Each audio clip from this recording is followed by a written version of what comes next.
আসসালামু আলাইকুম প্রিয় বেগুন চাষি ভাইরা, আপনারা দেখতে পাচ্ছেন এই যে বেগুনের গাছের গোড়া আমরা এখন পরিষ্কার করে দিচ্ছি। পরিষ্কার করে সার দেব। সার দেওয়ার পরে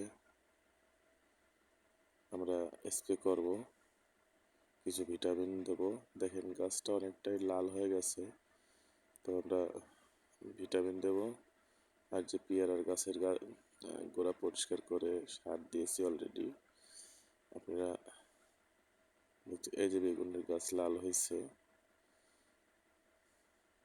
এই যে বেগুনের গাছের গোড়া পরিষ্কার করে দিচ্ছি যেন ফাঁকা থাকে বেগুন।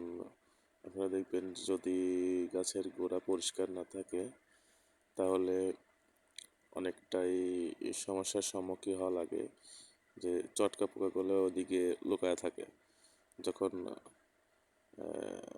সূর্যের তাপমাত্রা কমে যায় তখন এই গাছের পাতায় ওঠে অথবা ফলে ওঠে, বেগুনে ওঠে এগুলো নষ্ট করে।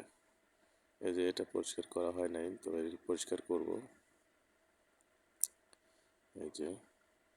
এই যে ফুল ধরছে, অনেক ফুল ধরছে।